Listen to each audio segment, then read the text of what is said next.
Especially in the business world, resilience has become this buzzword, right? Everyone wants to be more resilient. Everyone wants to build their resilience because we want to withstand anything that comes our way in order to make sure that we can get back to baseline as quickly as possible and continue to perform at a very high level. So in today's video, I want to talk with you about how you can build your resilience and what kind of tools you can implement into your day-to-day life in order to make sure that you can withstand anything that comes your way. So let's get started. Hi, and welcome back to my YouTube channel. My name is Arndt and I'm a peak performance coach and stress management trainer.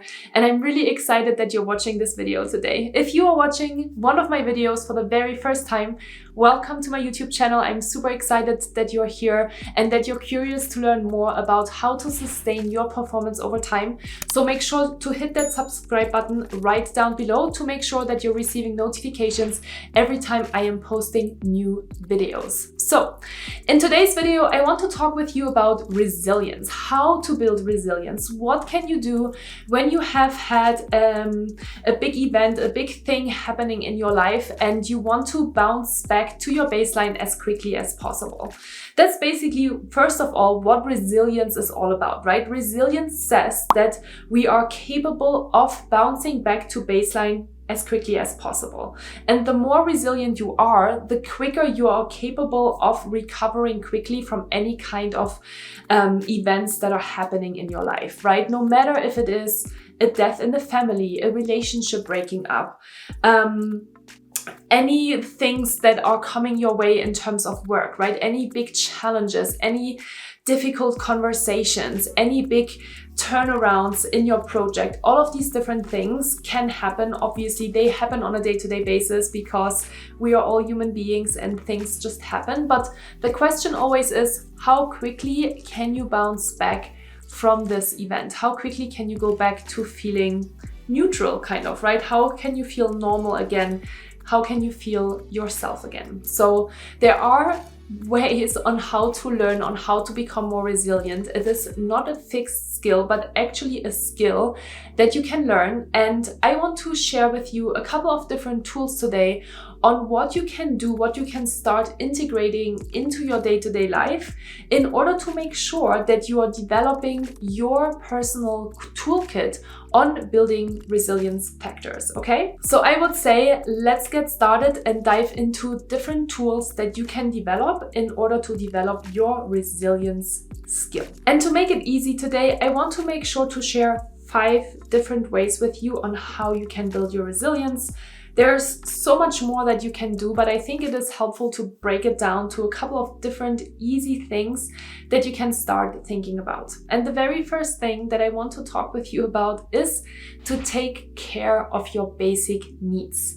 If you are a super stressed person, if you are experiencing a lot of stress in your life and you're not really taking care of your own needs, taking care of eating regularly, exercising, taking time off work, relaxing, right, recharging your energy levels, then it's going to be really hard for you to be resilient. You need to, first of all, take care of yourself in order to be capable of building resilience. The more you take care of yourself, the more resilient you will be. Because when you are even keeled, right? When you are at a good level, you're feeling good about yourself, if you're feeling confident, then of course it will be so much easier as well to be resilient and withstand anything that comes your way. If you are super stressed and you are feeling already frazzled, it's going to be really difficult to withstand anything that comes your way because you're going to react because you're already in a heightened state of stress. So taking care of yourself is the first most important tool that you need to take care of and that you need to integrate into your day-to-day in order to build resilience. This is obviously my main topic. So if you want to learn anything about stress management, time management, setting boundaries, routines, how you can develop routines, how you can develop habits, you can check out all of these different videos here on my YouTube channel in order to get started. So that's tool number 1. Tool number 2 that I think we often take for granted, but is so, so important when it comes to resilience, is to have a strong support system in place. Yes, it is important that you know who to go to if you're feeling really down or when you have had something happening in your life that has been really traumatic for you. So make sure that you know who you can go to, no matter if it is family, friends, co-workers, mentors, coaches, therapists, right?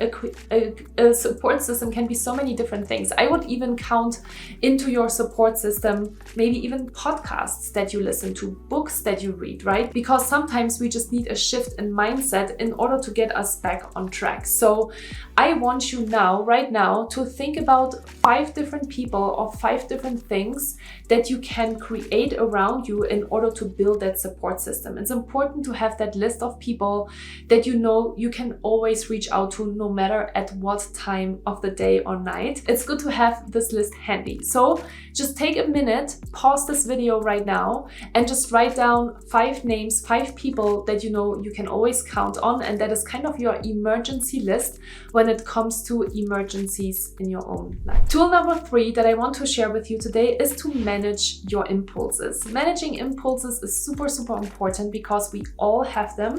Even if we are a well-balanced person, we might have an impulse, but we might be really good about controlling them. But then the more stress you have in your life, the harder it's going to be to manage these impulses. So managing impulses is a really powerful tool that you can build in order to, again, just create more mindfulness around your own actions and behaviors. And so one thing that you can do here in order to build that muscle is to become more aware of what you are doing and how you are acting in certain situations, what kind of impulses you have. And I have a couple of powerful questions with you in order to start getting into that. Number 1 is, what is the impulse, right? What are you trying to do? Are you grabbing for a snack, a piece of chocolate? Are you turning on the TV because you feel super overwhelmed? Are you going to bed? Are you going to lay down? Are you shopping, online shopping obviously in different stores? Are you drinking? Are you gambling? All of these different things can be maybe not so healthy impulses and coping mechanisms when you are experiencing a lot of stress in your life, when you're experiencing this emergency situation or just something that has really frazzled you.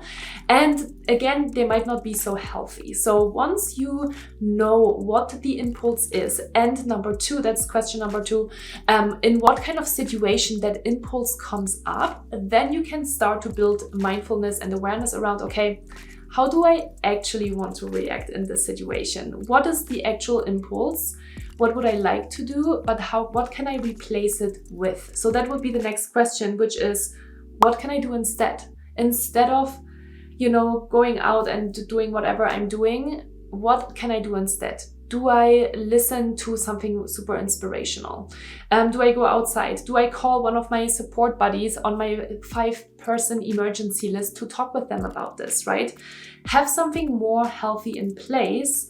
And, again, when you are starting to think about these things, then it's already more in your awareness. It's more in your conscious mind that you should be dealing with the emergency state in a different, more healthy way. And that's why managing impulses is super, super powerful when it comes to building resilience and building resilience in a really healthy way. Tool number 4 on how you can build resilience is to build a list of coping mechanisms. And coping skills is, oh my God, there's so many things that you can do. And I'm going to share a couple with you, and then I'll maybe even record a video on just coping mechanisms, because I think we all sometimes know 1 or 2 things that we can do, but maybe we just need a list of more things, right? A list of ideas that we can have handy when things are getting challenging. So one of my favorite coping mechanisms is journaling, because I just love to sit down and write down my thoughts to become really clear on what is going on in my mind, because you know, we all have thoughts and we all have challenging situations, things that we struggle with in our lives. And I just love it to sit down and be mindful about what is going on up here and kind of let it all flow out so I can let go and move on in my life with other things. But it could be so many other things. So journaling, obviously, exercising, talking to people, drawing, singing, dancing, doing a puzzle. Think about the things that you enjoy to do. Really think about the things that bring you pleasure. Maybe you want to call a friend. Maybe you want to write a letter to a friend, or do something in your community, or you want to read a good book, or you want to watch an exciting movie or something that you've always loved watching, right?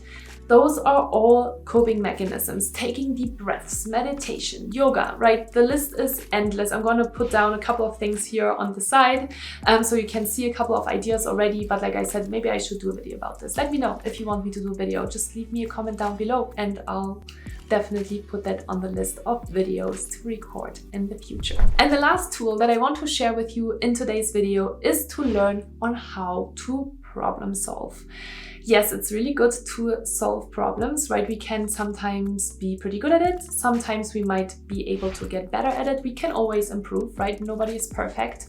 We're not all perfect problem solvers. But I think the most important question, or the most important questions that you can ask yourself in this regard are, number one, what is in your control? And number two, what is outside of your control? Because when we're trying to solve problems, we sometimes focus on the things that we can't really control, that are outside of our control.